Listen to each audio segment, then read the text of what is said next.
في رحلة تطوي الدروب بين المدائن والشعوب بحضرة الذكر الحكيم وحدنا رب القلوب وحدنا رب القلوب في رحلة تطوي الدروب بين المدائن والشعوب بحضرة الذكر الحكيم وحدنا رب القلوب وحدنا رب القلوب ولحفظ آيات الكتاب قد أتينا كل باب نمضي على درب الصواب من قبل أن تجلو الخطوب من قبل أن تجلو الخطوب في رحلة تطوي الدروب بين المدائن والشعوب Biiznillah, kita sudah putuskan untuk sama-sama menghafal kitab Allah Subhanahu wa Ta'ala. Apa yang akan kita saksikan pada hari ini adalah episode terpenting daripada episode yang lain. Kaedah yang akan kami suguhkan sekarang merupakan kaedah yang paling penting di antara tayangan-tayangan sebelumnya. Tanpa kaedah yang satu ini, Anda tidak mungkin meneruskan hafalan Al-Quran Anda. Apakah itu? Murojaah, kemudian murojaah, kemudian murojaah.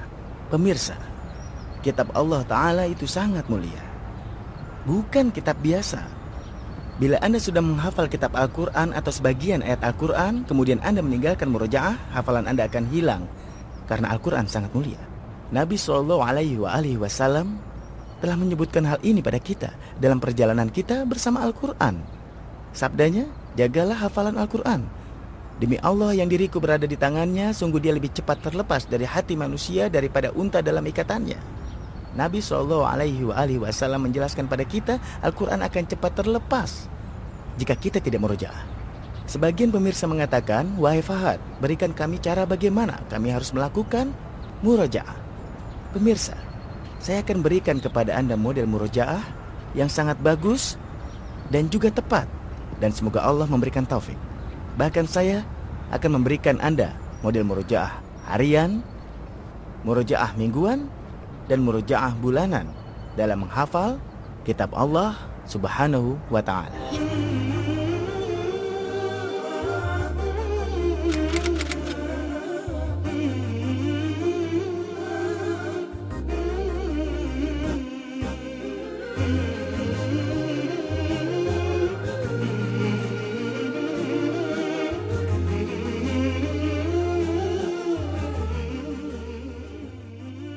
Madrasah Quran Chechnya yang lain berada di ibu kota Grozny. Saya sangat kagum dengan kemegahan bangunan dan kedisiplinan siswanya. Saya dan mereka pun membaca Al-Quran bersama.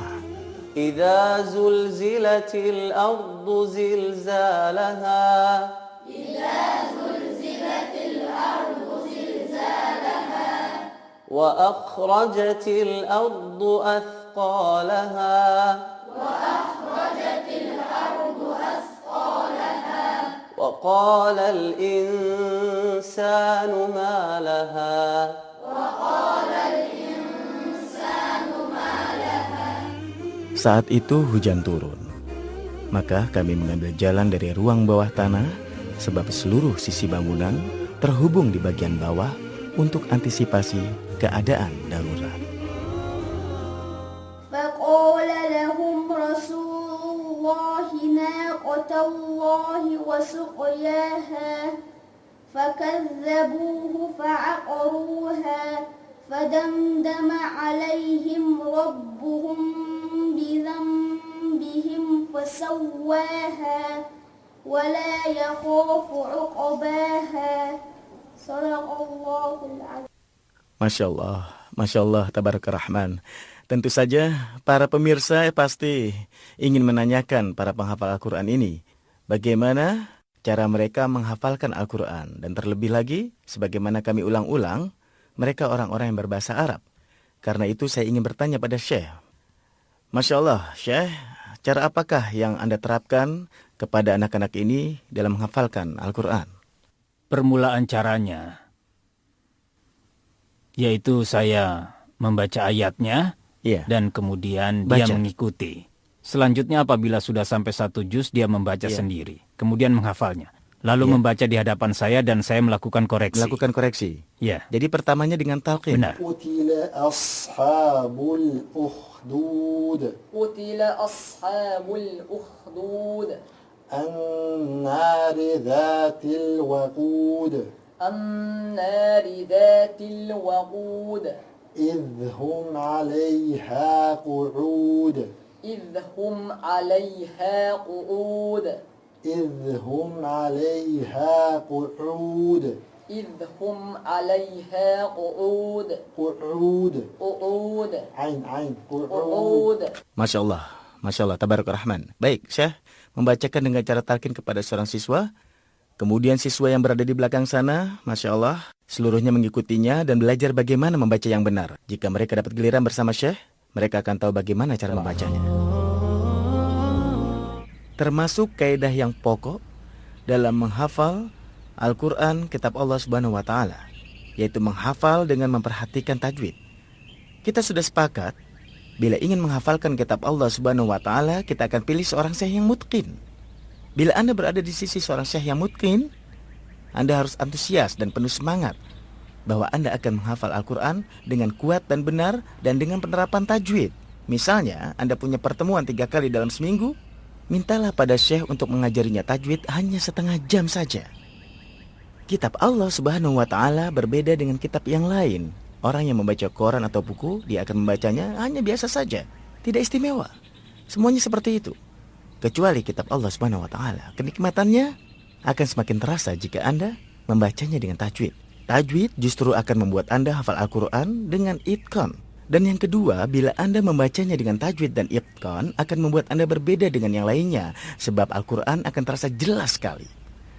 Seseorang yang membaca kitab Allah Al-Quranul Karim tanpa tajwid dan tanpa itqan, maka kedudukannya akan berbeda dengan orang lain yang membacanya. Sebagaimana yang dikabarkan oleh Nabi Shallallahu Alaihi Wasallam, saya akan memberikan kepada Anda sebuah contoh. Misalnya saja seperti ini, saya buka satu halaman dan seseorang membaca ayat berikut. Dengar. Saya akan contohkan membaca tanpa tajwid dan tanpa itqan. إنما يريد الشيطان أن يوقع بينكم العداوة والبغضاء في الخمر والميسر ويصدكم عن ذكر الله وعن الصلاة فهل أنتم منتهون. Dia membaca dan mungkin menghafalnya, tapi dia membaca tanpa tajwid. Bila dengan tajwid, saya rasa suara tidaklah terlalu penting. إنما يريد الشيطان أن يوقع بينكم العداوة والبغضاء في الخمر والميسر ويصدكم عن ذكر الله وعن الصلاة فهل أنتم منتهون. Bacaan yang bertajwid adalah indah dan berbeda. Sekarang kita kembali kepada hadis Nabi SAW. Beliau bersabda, orang yang pandai membaca Al-Quran bersama para malaikat yang mulia lagi berbakti. Dan orang yang membaca Al-Quran dan dia terbata-bata serta merasa berat atasnya, untuknya 2 pahala. Sebagian orang salah persepsi pada hadis ini ketika dinyatakan orang yang membaca Al-Quran dan terbata-bata serta merasa berat atasnya, untuknya 2 pahala, berarti itu lebih baik. Itu salah. Justru yang pandailah yang melampauinya. Orang yang pandai membaca Quran bersama para malaikat yang mulia lagi berbakti, dia akan dikumpulkan pada hari kiamat kelak bersama para nabi dan malaikat. Karena dia membaca Al-Quran dengan itqan dan tajwid, makanya dia mahir membaca Al-Quran. Adapun yang mendapatkan 2 pahala itu karena ada pahala membaca dan pahala merasa berat. Adapun Anda yang membacanya dengan itqan dan tajwid, catatlah ini sebagai nasihat dari hati ke hati. Antusiaslah sejak pertama. Jangan saat berada di tengah jalan Anda bilang saya akan belajar tajwid. Jangan. Atau malah ketika selesai menghafal Al-Quran, Anda akan bilang seperti itu. Mulailah sejak pertama Anda belajar tajwid. Anda akan mendapatkan itqan dan kenikmatan dalam kitab Allah Subhanahu wa Ta'ala. Qur'anuna nurun mubin lil 'abidin madad sinin nurun 'ala nurin lana درب السعادة كل حين منه شفاء للصدور برهانه بين السطور وشفيعنا يوم النشور جاء على الوحي الأمين.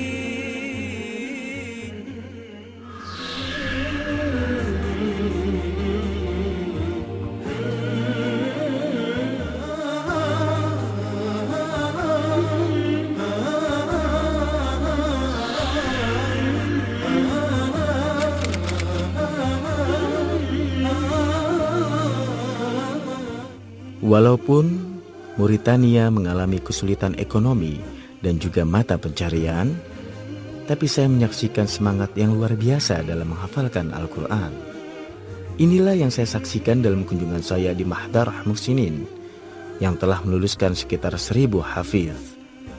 Saya pun sempat menguji beberapa anak yang istimewa dan ikut mempelajari pengalaman mereka. Di antara mereka, hafiz bernama Muhammad Fal.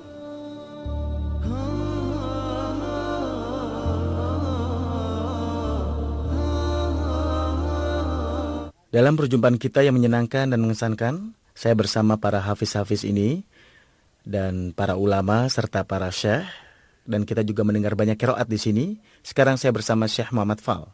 Dia adalah seorang tunanetra yang terlahir dalam keadaan buta. Maha benar Allah Subhanahu wa taala yang berfirman dalam surat Al-Hajj, فإنها لا تعمى الأبصار ولكن تعمى القلوب التي في الصدور. Sejak usia 12 tahun, dia telah menghafalkan Al-Quran seluruhnya dan sekarang usianya adalah 14 tahun. Apa kabar Syekh Muhammad? Masya Allah. Baik? Baik. Anda siap untuk diuji? Ya. الذين يتلون كتاب الله وأقاموا الصلاة وأنفقوا مما رزقناهم سرا وعلانية يرجون تجارة لن تبور ليوفيهم أجورهم ويزيدهم من فضله إنه غفور شكور. يا أيها الذين آمنوا قوا أنفسكم وأهليكم نارا وقودها الناس والحجارة عليها ملائكة غلاظ شداد لا يعصون الله ما أمرهم ويفعلون ما يؤمرون. Cukup? Cukup. Sahabatku yang sangat saya hormati, sungguh qiraat yang sangat indah dan mengesankan. Masya Allah, tabaraka rahman. Setelah menyaksikan contoh yang sedemikian rupa, apa belum saatnya juga buat kita untuk menghafalkan kitab Allah Subhanahu wa taala? Dan apakah belum saatnya juga kita mulai untuk membawa anak-anak kita menghafalkan Al-Quran? Anda bilang susah, lihat ini. Dia hafal Al-Quran dan ini kemudahan dari Allah Subhanahu wa taala disertai dengan keseriusannya. Orang tuanya dan guru-gurunya. Hafalkanlah Al-Quran. Kenapa kita ingin menghafalkan Al-Quran? Pertanyaan yang penting. Jawabannya adalah supaya kita mendapat ridha Allah Ar-Rahman. Agar Allah Subhanahu wa ta'ala mencintai kita. Agar kita menjadi Allah Subhanahu wa ta'ala. Tapi ada pertanyaan penting. Apakah logis jika Anda ingin menjadi Allah Subhanahu wa ta'ala, tapi Anda membuat Allah murka, bermaksiat kepada Allah Subhanahu wa ta'ala? Bagaimana Allah akan memberikan taufik kalau kita bermaksiat padanya? Itu tidaklah mungkin. Oleh karena itu, termasuk kaidah yang penting dalam menghafalkan Al-Quran adalah meninggalkan seluruh kemaksiatan. Anggota badan Anda akan Anda gunakan untuk menghafalkan Al-Quran. Mata, telinga, dan lisan Anda. Dengan mata Anda menyaksikan kalam dan perkataan yang paling agung yang Allah firmankan sendiri. Bagaimana mungkin kita bermaksiat padanya dengan mata ini? Padahal kita menggunakan kedua mata ini untuk membacakan kalam yang agung ini. Pendengaran Anda Jauhkan dari segala sesuatu yang membuat murka Allah Subhanahu wa taala dengannya. Anda mendengarkan Al-Quran supaya bisa mempelajarinya dan menghafalnya dengan itqan. Tapi sementara Anda juga mendengarkan musik dan lagu-lagu yang membuat murka Allah Azza wa Jalla. Karenanya dikatakan dalam syair, cinta Al-Quran dan cita senandung lagu dan nyanyian tidak akan bersatu di dalam satu kalbu. Demikian juga dengan lisan. Jangan gunakan untuk membicarakan aib atau kehormatan orang lain. Dan jangan katakan dengan lisan Anda sesuatu yang akan membuat murka Rabb Azza wa Jalla. Karena dengan lisan ini Anda membaca kalam Allah Subhanahu wa ta'ala. Jika Anda bermaksiat kepada Allah dengan anggota badan ini, sudah pasti tentu akan membekas dalam hati Anda. Oleh karena itu, Imam Malik pernah berkata pada Imam Syafi'i, tatkala Imam Malik melihat kecerdasan pada diri Imam Syafi'i, dia berkata, Allah telah meletakkan cahaya di dalam hatimu. Jangan kau kotori dengan kegelapan kemaksiatan. Jangan pernah menduga ketika Anda menghafal Al-Quran dengan tetap bermaksiat bahwa Allah akan memudahkan Anda menyucikan atau mendekatkan diri Anda. Tidak. Sementara orang lain yang menghafalkan Al-Quran dengan tidak bermaksiat kepadanya, maka Allah Rabbul Alamin akan memudahkan untuknya. Dengarlah firman Allah berikut ini.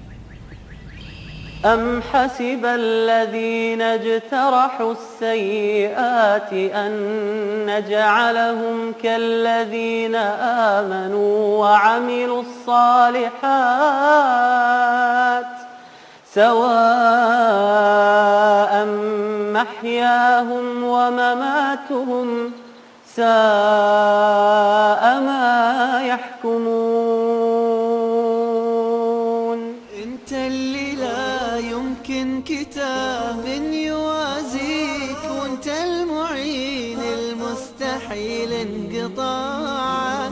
كتب رسالات السماء كملت فيك، شريعتك ملة وأهلك جماعة. وردد معاني في رحلة تطوي الدروب بين المدائن والشعوب، وبحضرات الذكر الحكيم وحدنا رب القلوب، وحدنا رب القلوب. ولحفظ آيات الكتاب قد أتينا كل باب، نمضي على درب الصواب، درب الصواب، من قبل أن تجلو الخطوب. ولحفظ آيات الكتاب قد أتينا كل باب، نمضي على درب الصواب، درب الصواب، من قبل أن تجلو الخطوب، من قبل أن تجلو الخطوب. في رحلة تطوي الدروب بين المدائن والشعوب، وبحضرات الذكر الحكيم وحدنا رب القلوب، وحدنا